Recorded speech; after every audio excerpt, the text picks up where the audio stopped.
Livro Você Escolherá o Deserto, de Samuel Whitfield. Para os muitos santos desconhecidos que escolheram o deserto, que sejamos provocados por ele a seguir o mesmo caminho. Uma vida no deserto. Será que temos ignorado ou negligenciado o caminho bíblico que leva à grandeza? O homem que, por Jesus, foi considerado o maior de todos, passou a sua vida no deserto, e nós o evitamos. Estaríamos nós atraídos demais por suas definições não bíblicas de sucesso para seguir outros caminhos antigos? Antes de Jesus vir, Deus formou e moldou um homem no deserto por 30 anos. O Espírito repousava sobre este homem enquanto ele ministrava ao Senhor e discipulava um pequeno grupo escondido das multidões de Jerusalém. Este homem aprendeu um grande segredo. Multidões são sedutoras, mas o deserto é onde o fogo queima, onde a sarça ardente aparece e Deus fala. Jesus considerou este homem o maior dos que já existiram porque ele escolheu o deserto. E antes de Jesus voltar, o povo seguirá os passos deste homem e descobrirá o que ele encontrou no deserto. Você quer fazer parte desse povo? Talvez você tenha evitado o deserto porque ele não parece oferecer influência, popularidade, conforto ou sucesso. Entretanto, o deserto oferece algo que não se pode achar em nenhum outro lugar: o potencial da comunhão com Deus sem distrações. Há alguns encontros com Deus que simplesmente só acontecem no deserto. Se você estiver satisfeito com influência, popularidade, conforto e sucesso, consegue evitar o deserto. Por outro lado, se você quer o conhecimento de Deus, ele te faz uma pergunta: você escolherá o deserto? Capítulo 1. Estações de deserto. Muitas pessoas usam a palavra passando pelo deserto para descrever um período difícil ou improdutivo. Temos tendência de ver o deserto como uma estação temporária, sendo que nossa meta é perseverar nela para chegar à estação da bênção. É nesse processo que nós ignoramos o que Jesus definiu como grandeza. Ver o deserto como uma estação temporária não é totalmente errado. Há personagens nas Escrituras que passaram por períodos de dificuldade que os prepararam para um encargo especial. Mas a Bíblia nos chama para abraçar uma forma de viver que é comparada a uma vida no deserto. Esse chamado se encontra em toda a Escritura e se tornará mais evidente e intenso à medida que nos aproximarmos do retorno de Jesus. O chamado ao deserto não é um chamado ao isolamento, não é um chamado a abandonar as nossas famílias e diminuir as nossas responsabilidades. E principalmente, não é um chamado a deixar o lugar onde o Senhor nos plantou. O chamado ao deserto é um convite à escolha, uma vida diante do Senhor que não é possível se continuarmos a dar lugar a tempo às distrações. Muitas pessoas evitam o deserto, mas o Senhor quer que essa geração responda a sua pergunta? Você escolherá o deserto?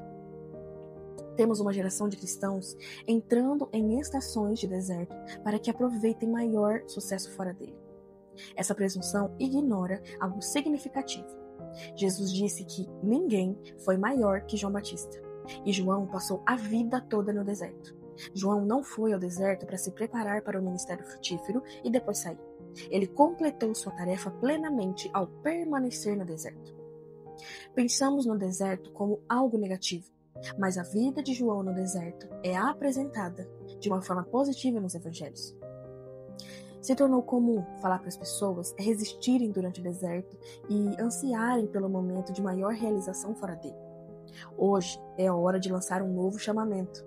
É hora de desafiar uma geração a abraçar uma vida inteira no deserto. Abraçar o deserto requer uma mudança profunda de mentalidade. E é essa mudança que é necessária para os dias que estão à frente. Essa mudança não requer necessariamente que você se mude para onde está morando ou busque uma nova tarefa. Significa adotar uma série de valores que o levarão a viver um caminho bem diferente daquele traçado pela cultura proeminente. É hora de parar de enxergar o deserto como algo a se passar ou ser evitado, mas como um processo e um destino. Talvez você tenha tentado, por anos, encontrar satisfação em algumas coisas, até em coisas religiosas, que parecem satisfazer os outros, mas ainda assim você sente um crescente anseio, uma incapacidade de descansar. Talvez você não consiga simplesmente continuar com as respostas e estilos de vida superficiais. O motivo é simples. Você nasceu para o deserto. Enquanto você resistir ao deserto, o anseio continuará. Mas nunca é tarde para romper e descobrir um prazer superior em lugares onde outros temem ir. Abraçando o caminho da formação. A vida de João pode lhe dar uma ideia de processo de formação de Deus. Se você não conhece como Deus molda pessoas para o seu propósito, você pode, sem querer, resistir ao seu processo. Você pode resistir a Deus ao ficar desanimado pelas circunstâncias e ao supor que está preso em uma estação de deserto, quando Deus pode estar intencionalmente o moldando para os seus propósitos. Você poderá resistir à sua liderança ao adotar definições antibíblicas de sucesso e confundir atividade com impacto. O que você pensa ser maior obstáculo poderia ser, na verdade, a liderança de Deus sobre a sua vida e aquilo que você está sendo moldado para os seus propósitos. Jesus colocou João no topo do ranking de todos os homens que nasceram antes dele. Ainda assim, seu ministério público durou de 6 a 18 meses, ele ficou mais tempo como prisioneiro do que como figura pública, nunca foi convidado a servir, viajar ou ministrar com Jesus. Viveu em um lugar pequeno e isolado, não liderou nenhum tipo de grande movimento, não realizou nenhum milagre, não falou sobre encontros visíveis com Deus, não profetizou nada novo. Jesus fez isso para que examinássemos cuidadosamente a vida de João, para determinar o que é grandeza e como Deus molda uma pessoa para vivê-la. De acordo com Jesus, nem Moisés, nem Isaías, Daniel, Davi superaram João. Mas estes outros grandes homens da Bíblia foram muito mais estudados do que ele. A avaliação de Jesus deveria nos provocar a valorizar a vida de João tanto quanto Jesus valorizou. O Senhor determina o alcance e a expressão de sua tarefa, mas ele tipicamente usa padrões específicos de preparação para moldá-lo e prepará-lo para sua tarefa. Se você cooperar com o caminho da preparação de Deus, você poderá operar na plenitude da tarefa. Se negligenciar certos valores, os caminhos de preparação, você irá sabotar sua tarefa e operar em muito menos do que Deus tem para você. A tarefa de João era única, mas os padrões de formação encontrados na sua vida precisam ser entendidos por cada cristão, para que reconheçamos a obra de Deus em nossas vidas. Abracemos seus caminhos e cooperamos plenamente com ele. Aquele que não reconhece os processos de formação de Deus pode facilmente ficar desanimado ou desencorajado. Muitos não percebem como Deus trabalha e o que ele quer, então resistem a ele sem querer. Outros acabam ofendidos com Deus por causa das suas expectativas não alcançadas ou das dificuldades do processo. Muitas vezes, Deus orquestra as circunstâncias o tempo todo em nossa vida para produzir em nós o que ele quer. Podemos estar tão ávidos a aceitar as tarefas que nos foram propostas pelo Senhor que ignoramos os processos bíblicos de formação. Entretanto, Deus não mudou. Ele ainda usa o processo de formação. Pode variar de pessoa para pessoa, mas existem padrões profundos no trabalho de Deus. Apesar de não precisarmos tentar nos tornar um João Batista, a sua vida nos proporciona uma demonstração única das maneiras profundas em que Deus molda o mensageiro para o seu encargo. Independente da tarefa que Deus lhe atribuiu, você pode se ver como quem carrega o Evangelho e reconhecer que você desempenha um papel profundo na expansão da igreja. Ainda que o Senhor lhe conceda influência entre um grupo pequeno de pessoas, essa influência importa para ele e pode produzir frutos significativos. Tendemos a ser levados por números, mas na parábola dos talentos, o Senhor deu o mesmo comando aos servos fiéis, que tinham 2 talentos, e aos que tinham 5. Lembre-se, muitos daqueles que pensamos não serem grandes, são grandes aos olhos do Senhor. Ele simplesmente não avalia da mesma forma que nós. Todos passamos pelos processos de formação de Deus, mas quando ele entrega encargos incomuns, ele costuma liderar as pessoas por processos muito longos e envolventes. Neste livro, eu me refiro às pessoas com encargos incomuns, como mensageiros. Com isso, não pretendo de forma alguma diminuir o papel de cada cristão como mensageiro do Evangelho. É simplesmente um termo abrangente para identificar aqueles encarregados de comunicar o Evangelho de maneira inusitada. Independente de sua esfera de influência e dos seus dons, não despreze o que foi lhe dado. Cada um de nós é chamado a se engajar totalmente na missão de Deus e viver no caminho do deserto. O encargo de mensageiro não necessariamente envolve um ministério vocacional ou até mesmo uma grande plataforma. Tendemos a pensar nos mensageiros como pregadores com grande audiência, mas na Bíblia esse tipo de mensageiro era muito raro. Biblicamente falando, podem estar inclusos nos mensageiros aqueles com o dom de proclamar o Evangelho, mas também cantores, escritores e outros dons de comunicação. E claro, o termo inclui que cada cristão está fazendo Jesus conhecido de acordo com os dons e influência que lhes foram dados. A maioria dos mensageiros mais conhecidos da Bíblia tiveram mais influência depois de mortos do que ao longo de suas vidas. Independente do dom que o Senhor lhe deu, em algum nível o Senhor o liderará através de um processo de formação. Se você tem um encargo em comum, você deve esperar que o processo de formação seja mais intenso e tipicamente mais difícil. Lembre-se, Deus não molda as pessoas através de fórmulas. Ainda assim, podemos ver padrões em sua obra. Ele guia nossas vidas como Ele quiser para produzir o que Ele quiser.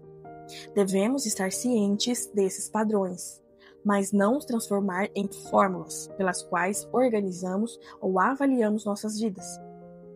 João viveu focado em preparar seu povo para a primeira vinda de Jesus, enquanto o encargo pessoal de João era único. Como veremos mais para frente, a sua mensagem não foi cumprida em vida. João não foi o fim de algo passageiro. Ele foi o começo de algo novo. E a sua vida deu comoção a algo que continua em nossos dias. Como veremos, João é um protótipo de uma igreja global que preparará a terra para o retorno de Jesus através de sua mensagem e do seu estilo de vida. É chegada a hora de uma geração estudar cuidadosamente a vida de João Batista e ser provocada a abraçar o mesmo estilo de vida. Preciso alertá-lo que a vida de João Batista irá te desafiar e lhe expor. A vida dele irá confrontar, mas não condenar. É um presente que pode libertá-lo de coisas que você não percebe que estão impedindo a sua entrega total. A vida de João irá forçá-lo a olhar no espelho e se fazer perguntas sérias. Se você seguir por este caminho, irá custar sua vida.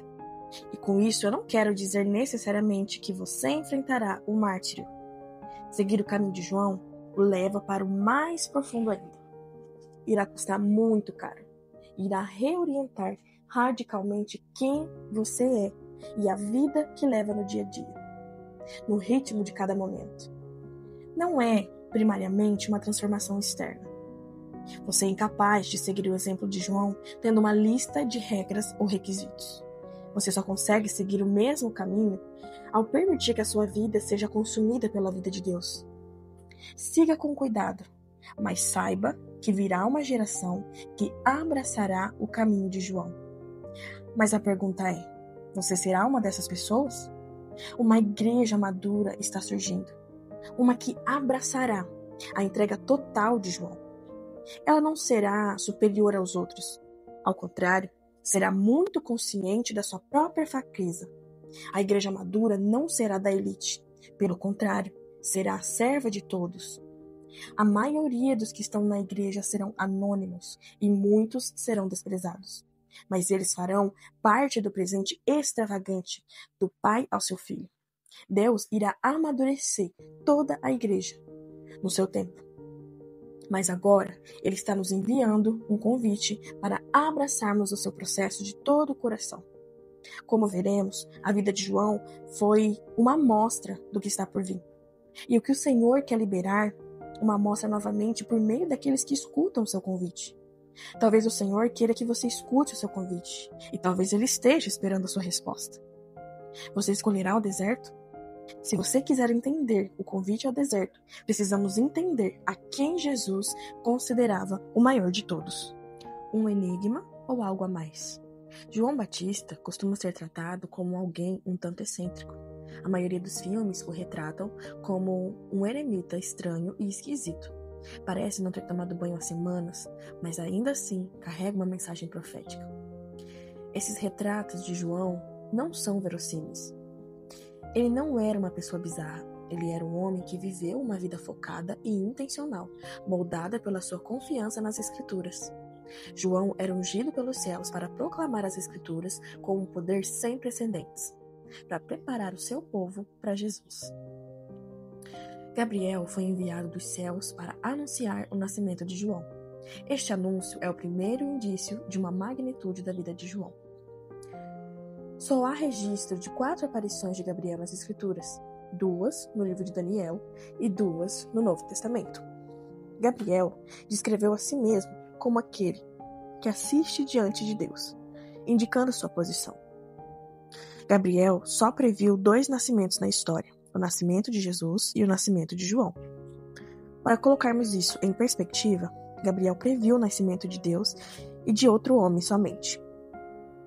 A pregação do Novo Testamento não se iniciou no livro de Atos, começou nos Evangelhos, especificamente com a pregação de João. Princípio do Evangelho de Jesus Cristo, Filho de Deus, como está escrito na profecia de Isaías: Eis que envio o meu mensageiro adiante de você, o qual preparará o seu caminho, voz do que clama no deserto. Preparem um caminho do Senhor, endireitem suas veredas. E foi assim que João Batista apareceu no deserto, pregando, batizando arrependimento para remissões de pecados. Marcos 1:4. Marcos descreveu uma pregação de João como o princípio do Evangelho de Jesus. Lucas também descreveu o ministério dele como sendo o Evangelho. A pregação do Evangelho, obviamente, vai além da mensagem de João, mas se você quiser conhecer o Evangelho, precisa conhecer a mensagem de João. Além disso, ele foi o primeiro mensageiro do Novo Testamento que foi enviado. A palavra enviado é a palavra originária de apóstolo. Enquanto João, obviamente, não teve o mesmo papel que os outros apóstolos, ele é o primeiro homem enviado no Novo Testamento. E os apóstolos que se seguiram construíram sobre o seu fundamento. João foi o primeiro a fazer a transição para a pregação do Novo Testamento. Porque os profetas e a lei profetizaram até João, Mateus 11:13. A palavra até indica que João fez parte de uma transição. Este até não significa que João foi o último dos profetas do Antigo Testamento. Indica que ele foi o primeiro de um novo tipo de mensagem. Como mensageiro, ele tinha uma conexão profeta com o passado, mas estava colocando em movimento uma nova sentença de proclamação, expectativa e expressão. Mesmo que João não tenha vivido para ver a crucificação, a ressurreição e o derramar do Espírito, ele não deve ser visto como o fim de algo. Ele deveria ser visto como o início de algo. João não acrescentou profecias bíblicas. Ao invés disso, ele pegou o que já estava escrito e começou a proclamar esses trechos com descrições de Jesus. Como escreveu o salmista, os dias de Jesus já haviam sido escritos antes dele vir. João proclamou ousadamente que Jesus era o homem divino que cumpriria tudo o que os profetas haviam falado. A avaliação de João feita por Jesus é o maior indicador da importância de João. Durante o seu ministério, Jesus frequentemente pediu aos seus discípulos que não contassem às pessoas quem ele era, mas ele se submeteu ao batismo de João e permitiu que ele o apresentasse publicamente a Israel. Jesus estimava muito um homem que ele provavelmente só viu uma vez em sua vida adulta. Jesus não falou sobre mais ninguém da forma com que falou de João. Mateus 11:10 diz: Este é aquele de quem está escrito: Eis que eu envio adiante de você o meu mensageiro, que preparará o caminho diante de vocês. Jesus se referiu a João como mais do que um profeta e meu mensageiro. Ele não era um profeta privilegiado, ele era mais do que um profeta. Ainda veremos o que Jesus quis dizer com essa expressão em um próximo capítulo. Mas por enquanto, precisamos notar que a palavra profeta era incapaz de descrever completamente quem João era. Mas Jesus não parou por aí em sua avaliação. Jesus é o maior julgador de caráter que já existiu. Ninguém é capaz de enganá-lo. Ele pode ver diretamente a alma de um homem, e o seu julgamento é completamente imparcial. Isso torna a sua avaliação de João impressionante. Em verdade lhes digo, entre os nascidos de mulher, não apareceu ninguém maior do que João Batista. Mateus 11:11. Permita que essas palavras sejam absolvidas. Ninguém maior que João Batista. A declaração é chocante e a sua implicação é profunda. Jesus olhou toda a história e ninguém superou João. Isso inclui Jó, o homem que suportou agonia e sofrimento, mas se recusou a amaldiçoar a Deus quando ele parecia o ter abandonado completamente. Enoque, o homem que andou tão perto de Deus que foi levado por ele antes de morrer. Noé, o pregador da justiça, que sobreviveu sozinho ao dilúvio e se tornou um segundo Adão. Abraão, o homem com quem Deus fez uma aliança e quem foi escolhido como pai de todos os fiéis. José, um prenúncio de Jesus, que suportou sofrimento, prisão, traição e ainda se recusou a comprometer ou rejeitar a Deus. Moisés, um homem mais manso da sua geração, que libertou e liderou a nação para fazer uma aliança audível com Deus. Experimentou a glória manifesta de Deus por mais de 40 anos. Falou com Deus face a face e um instrumento humano para os sinais e maravilhas mais poderosos da história. Nenhuma geração, desde então, viu algo como o Êxodo, mas Moisés não foi maior que João. Ruth, a mulher que deixou sua terra, sua família e rejeitou seus deuses para seguir o Deus de Israel e se juntar ao seu povo. Davi, o homem segundo o coração de Deus, a quem foi prometido um filho que reinaria para sempre. Elias, o homem que esteve diante de Deus, clamou por fogo do céu, controlou a chuva por suas palavras e foi levado aos céus em uma carruagem de fogo. Daniel, o homem que foi fiel e comprometido como escravo sob 3 reinos pagãos diferentes. Listado entre um dos grandes intercessores da história e o mais sábio de sua geração. Esther, aquela mulher que suportou o sofrimento e a vida no palácio de um rei pagão para se arriscar e salvar o seu povo. Isaías, o homem a quem foi dado visão profunda e maravilhosas sobre Jesus e seu reinado. Jeremias, o homem que foi boca de Deus para Judá, confrontou os falsos profetas, suportou o cerco de Jerusalém, resistiu ao sofrimento, chorou as lágrimas de Deus sobre aquela queda de Jerusalém. Cada um desses parece ser muito mais impressionante que João, que não teve um longo ministério, porque seu ministério público só durou de 6 a 18 meses, não operou milagres, porque o seu ministério público não inclui sinais e maravilhas como o de Moisés ou de Elias, não liderou uma nação como Davi, ele nunca deixou o deserto, e não foi um líder, apenas alguns discípulos o seguiam. Não teve nenhuma revelação ou visão profética como Isaías ou Ezequiel. Ele não fez novas predições ou adicionou profecias bíblicas. Não há registro dos seus encontros com Deus. Ele simplesmente proclamou os versículos bíblicos já registrados por outros mensageiros. Não estava em uma cidade grande. Ele vivia em um lugar pequeno. Não viveu uma vida longa de fidelidade como Daniel. Ele morreu em uma prisão, suja, sendo jovem, mas quando em uma festa deu errado. Não fez parte da vida ou do ministério de Jesus. Jesus não o convidou para fazer parte do seu ministério. Ao invés disso, Jesus escolheu outros para serem seus discípulos. Quando Jesus começou a ministrar, João foi preso e ofuscado por Jesus, quando este ainda estava vivo. À primeira vista, não há nada na vida de João que justificasse a avaliação de Jesus. Não escreveríamos uma história da vida de João e então diríamos, não houve ninguém maior. Afinal de contas, o ministério de João foi rápido. Ele não acrescentou as escrituras. A sua morte foi como um desperdício trágico. Ele não foi convidado para fazer parte do ministério de Jesus. Ele não viveu para ver as coisas das quais proclamou. Somente alguns responderam à sua mensagem. Considerando a revelação profética entregue a homens como Isaías e o ministério incomparável de Moisés, a avaliação de Jesus sobre João é chocante. Ela mostra que Deus não define grandeza como nós definimos. Sua avaliação e o seu relacionamento com João nos confronta. Isso requer de nós uma observação cuidadosa da vida de João, para descobrirmos o que Jesus considerou grandioso. Se você não descobrir por que Jesus não considerou ninguém maior do que João, você pode estar vivendo sua vida de acordo com as suas definições erradas do que é grandeza. Antes de seguirmos, precisamos considerar a segunda metade de Mateus 11, onde Jesus diz, em verdade lhes digo, que entre os nascidos de mulher não apareceu ninguém maior do que João Batista. mas o menor no reino dos céus é maior do que ele. Muitas pessoas leem rapidamente essa passagem e supõem que significa que todos os que vieram após João são automaticamente maiores do que ele. Mas precisamos ler a frase, o menor no reino dos céus. Em todo o seu contexto, há um privilégio real de viver após o sofrimento, a morte e a ressurreição de Jesus, mas o seu comentário sobre esse privilégio foi uma declaração cristológica, uma afirmação do valor de Jesus, não uma redução do valor de João. A mensagem é que qualquer um que experimenta o ministério de Jesus, mesmo o menor, tem uma incrível vantagem porque o acesso a Jesus é a vida no Espírito. É um privilégio superior ao que João tinha acesso. A declaração revela o privilégio de ter acesso a Jesus e não minimiza a magnitude de quem João era. Isso levanta uma questão profunda.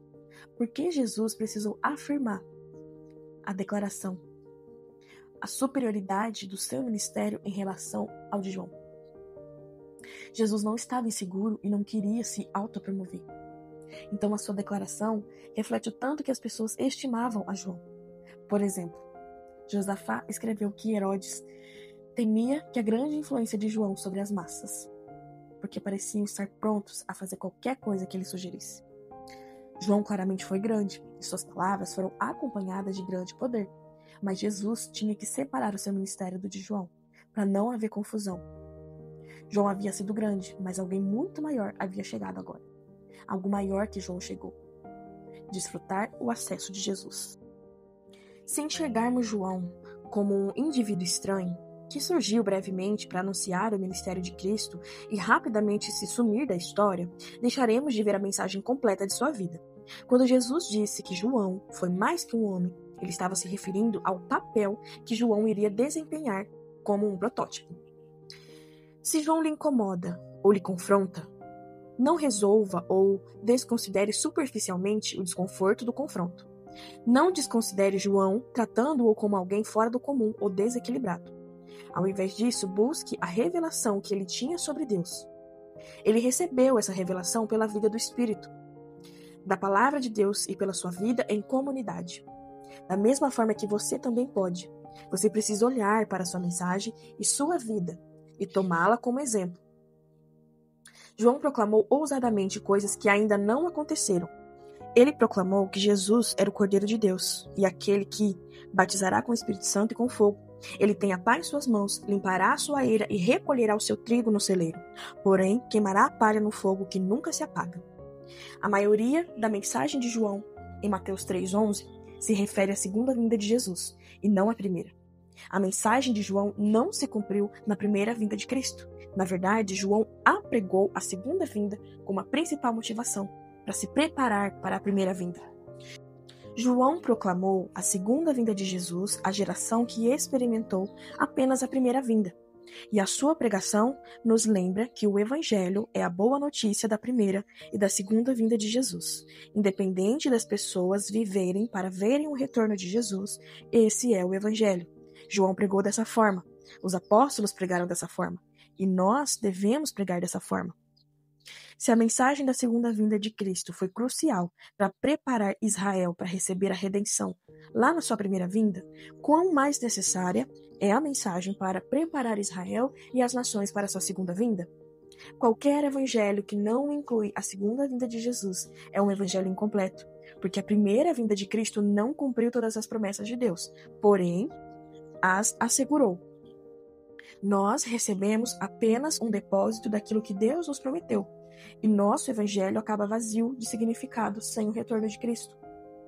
Os apóstolos expandiram a mensagem de João. E a mensagem dele pode ser resumida da seguinte forma: Jesus é aquele predito pelos profetas. Jesus irá executar o julgamento de Deus. Ele é um noivo vindo para um povo que é noiva. Ele é o Cordeiro de Deus que assegura a expiação. Por que Jesus está vindo para trazer salvação e julgar? Devemos responder com arrependimento pelos nossos pecados e com batismo. Jesus irá batizar um povo arrependido no Espírito Santo. A história e a hereditariedade não são suficientes para garantir a participação no reino de Jesus. É necessário haver arrependimento e isso envolve algo a mais do que sacrifícios no templo. Precisamos mudar nosso estilo de vida e nos afastarmos do pecado. É fácil ver que a mensagem de João era um resumo do evangelho espalhado pelos apóstolos. Os apóstolos do Novo Testamento pegaram essa mensagem basilar, expandiram-na e a espalharam por todos os lugares, demonstrando que o ministério de João foi um protótipo do que viria depois. João proclamou ousadamente o julgamento de Jesus e chamou o povo ao arrependimento, à luz do julgamento vindouro. Quando esse julgamento não veio, no primeiro século, os apóstolos entenderam que um atraso no julgamento foi concedido para permitir que houvesse mais tempo para arrependimento. 2 Pedro 3,9 diz: O Senhor não retarda sua promessa, ainda que alguns a julguem demorada. Pelo contrário, Ele é paciente com vocês, não querendo que ninguém pereça, mas que todos cheguem ao arrependimento. Os apóstolos entenderam que João começara um ministério de preparação, que deveria continuar até o dia que o julgamento viesse. Ele foi enviado como o primeiro mensageiro que preparou o caminho para o Senhor, e a igreja recebeu o encargo de continuar a preparar o caminho diante do Senhor. Se Deus extravagantemente formou um homem a fim de preparar Israel, quanto mais ele não prepararia a igreja no fim dos tempos, a fim de preparar as nações para a sua chegada.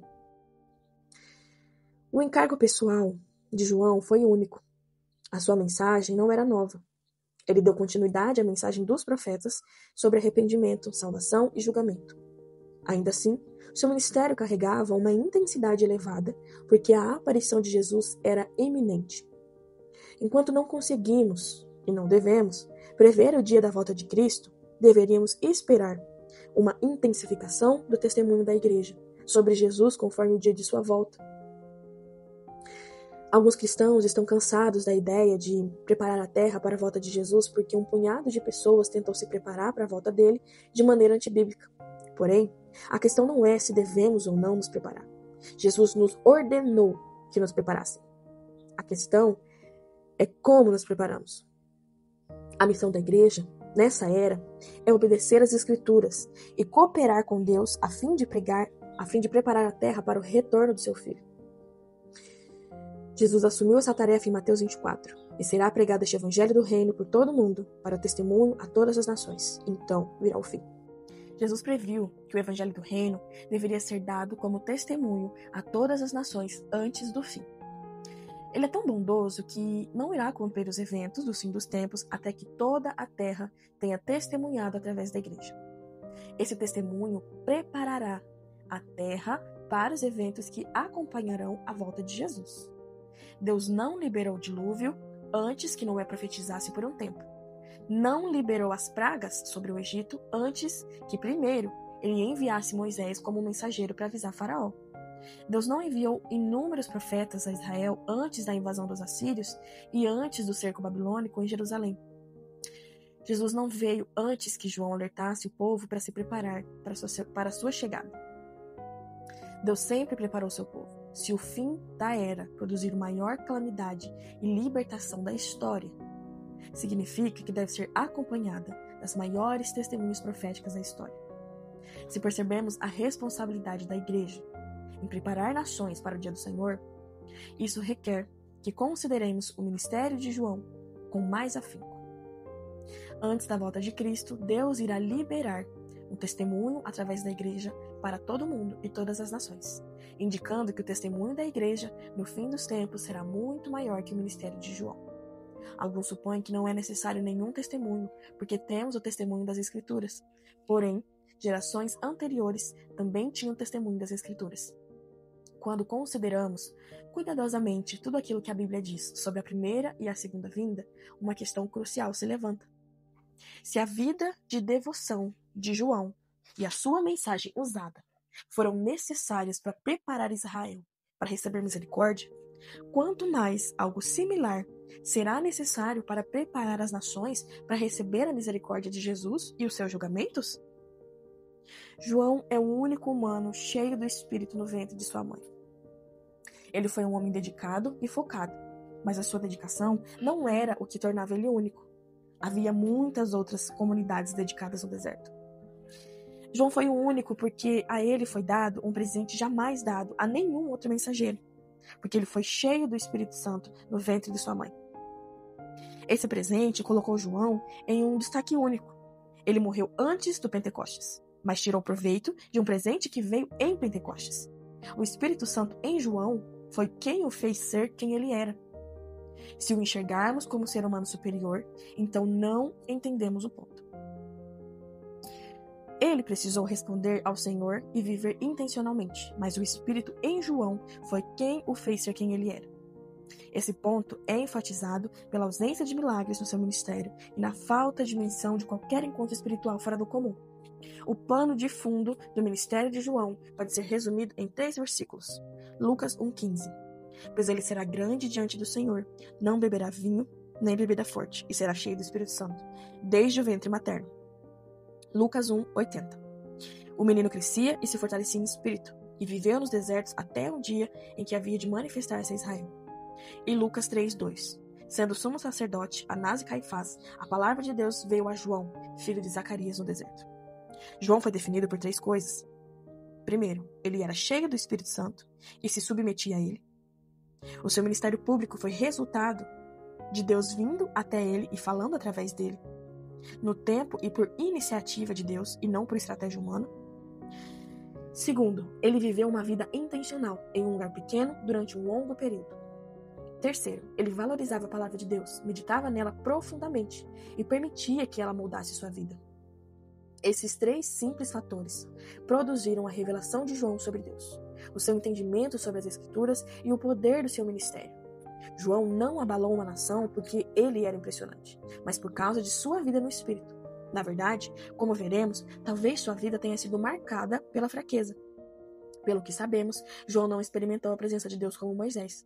Não temos registro dele ou de algum tipo de encontro. Gabriel veio até o pai de João para dizer que o seu nascimento, mas não temos registro de um anjo aparecendo para João.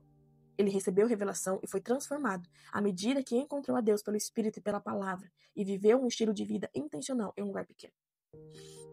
A vida de João é uma descrição da vida no Espírito no Novo Testamento, o que significa que é uma incrível amostra da igreja profética. A vida de João foi um prenúncio das descrições de Paulo sobre a vida no Espírito. Os que vivem segundo a carne se inclinam para as coisas da carne, mas os que vivem segundo o Espírito se inclinam para as coisas do Espírito. Romanos 8,5. Estou crucificado com Cristo. Logo, já não sou eu quem vive, mas Cristo vive em mim. E esse viver que agora tenho na carne, vivo pela fé no Filho de Deus, que me amou e se entregou por mim. Gálatas 2,19. Como veremos, um poder incrível fluía de João, mas esse poder não veio de milagres dramáticos, novas revelações ou encontros fora do comum. João acessou o poder de Deus ao andar no mesmo caminho no qual somos chamados a andar. Em 2 Coríntios, Paulo relembra os coríntios de que eles tinham acesso a uma glória maior do que a experimentada por Moisés, porque eles possuíam o dom do Espírito. João era um exemplo vivo da glória disponível através do dom do Espírito. A vida dele é um modelo da maneira em que devemos viver, de como nós podemos nos tornar testemunhas de Jesus e como preparamos um povo para a sua volta. Você tem confiança de que o dom do Espírito pode produzir em você o que foi produzido em João? Ele surgiu logo antes de Jesus começar a pregar, e sua vida foi um prenúncio do que estava por vir. Um dos aspectos mais comuns da vida dele foi ele ser cheio do Espírito Santo quando ainda estava no ventre de sua mãe.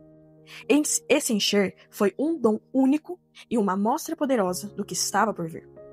João não possuía a plenitude do que aconteceria no dia de Pentecostes, mas ele possuía um depósito substancial, um demonstrativo do que estava por vir, antes que viesse.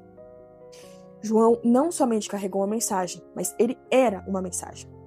Ele preparou o caminho para Jesus ao demonstrar em parte algo que viria plenamente quando Jesus aparecesse. Ele se assemelhava tanto a Jesus que lhe perguntaram se ele é o Messias. Essa é uma amostra da igreja no fim dos tempos, que irá se assemelhar tanto a Jesus quanto se assemelha hoje.